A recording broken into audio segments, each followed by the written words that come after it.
नमस्कार मैत्रिणींनो, स्वागत आहे तुमचं आपल्या यूट्यूब चॅनलमध्ये। चला, आज आपण गावाकडे बनवली जाणारी रेसिपी सगळ्यांनाच आवडते। आमच्या नाशिककडेही बनवली जाते, तुमच्याकडे बनवली जाते का नक्कीच मला कॉमेंट बॉक्समध्ये सांगा मैत्रिणींनो।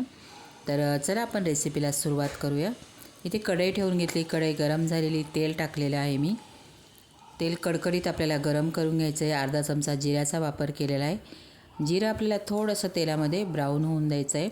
त्यानंतर इथे आपल्याला वापरायचा आहे कांदा। कांदा जास्त वापरायचा आहे भाजीसाठी, खूप टेस्टी लागते। नक्की करून बघा, तुम्हाला आवडत असेल तर नक्कीच ही रेसिपी करून बघा। आमच्या नाशिककडे बनवली जाते।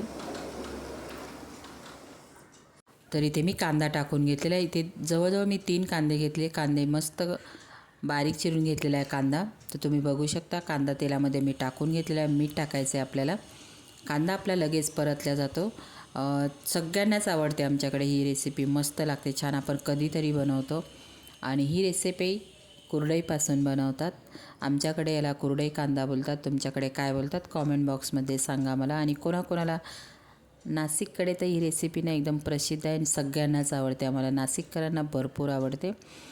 तर आमच्याकडे कसं पावसामध्ये भाज्या, पाऊस जास्त पडतो मग बनवून ठेवतात। कधी आपल्याला टिफिनला वगैरे बनवायचे असेल तर आमच्याकडे कुरडईचं कालवण किंवा कांदा बोलतात त्याला। तर हळद टाकून घेतलेली आहे। कांदा आपला परतून झालेला आहे। हळद मिनिटभर आपल्याला परतून घ्यायची तेलामध्ये, कांद्यामध्ये। आता त्यानंतर इथे तुम्ही हिरव्या मिरचीचाही वापर करू शकता मैत्रिणी। हिरव्या मिरचीत पण छान लागते। आणि आपला जो कोणताही घरगुती मसाला असेल तो टाकायचा त्याच्यातही, दोन्ही याच्यात छान लागते, एकदम टेस्टी लागते। नंतर मस्त असा ताजा ताजा कढीपत्ता टाकून घेतला। आमचा जो घरगुती मसाला आहे, मला लाल मसाल्यात आवडते मैत्रिणींनो, म्हणून मी लाल मसाल्यामध्ये बनवली। आणि मसाला टाकून घेतला आहे, परतून घेतला आहे मसाला कांद्यामध्ये। आता कुरडई बघा, ही कुरडई पूर्ण सुकलेले असतात। आपल्याला पाण्यामध्ये जवळजवळ 10 ते 15 मिनिट पाण्यामध्ये टाकून ठेवायच्या, मस्त अशा भिजल्या जातात। आता मी पूर्ण आपल्याला पाणी न निथळून घ्यायचं, बिलकुल पाण्याचा अंश नाही ठेवायचा। चाळणीमध्ये किंवा याच्यामध्ये तुम्ही पाणी पूर्ण निथळायला ठेवून द्यायचं। तर आता आपण जी भिजवलेली कुरडई होती कुस्करून घ्यायची, ती अख्खी असते, कुस्करून घ्यायची। आणि नंतर आपण आता ती भिजवलेली कुरडई कांदा आणि मसाल्यावरती टाकून घेतली। झटपट होते, आम्हाला तर सगळ्यांनाच आवडते। तुम्हाला कोणाकोणाला आवडते ही रेसिपी नक्कीच मला कॉमेंट बॉक्समध्ये प्लीज सांगायला विसरू नका मैत्रिणी। आमच्याकडे खूप फेमस अशी ही कुरडईचं कालवण किंवा कुरडई कांदा बोलतात आमच्याकडे।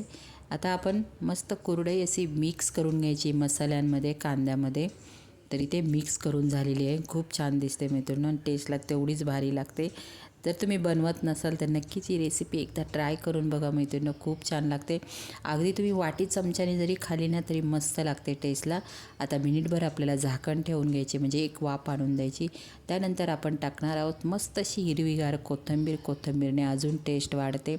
म्हणजे ही कुरडईचं कालवण तुम्ही चपातीसोबत, भाकरीसोबत, अगदी नुसतं वाटी चमच्यात घेऊन खाल्लं ना तरी खूप छान लागतं मैत्रिणी। तर मस्त अशी कुरडई कांदाची रेसिपी मी तुम्हाला दाखवलेली आहे, करून बघा। तुमच्याकडे जर कुरडई असेल तर नक्कीच करून बघा। कसा वाटला video, like share subscribe. Bye मैत्रिणींनो।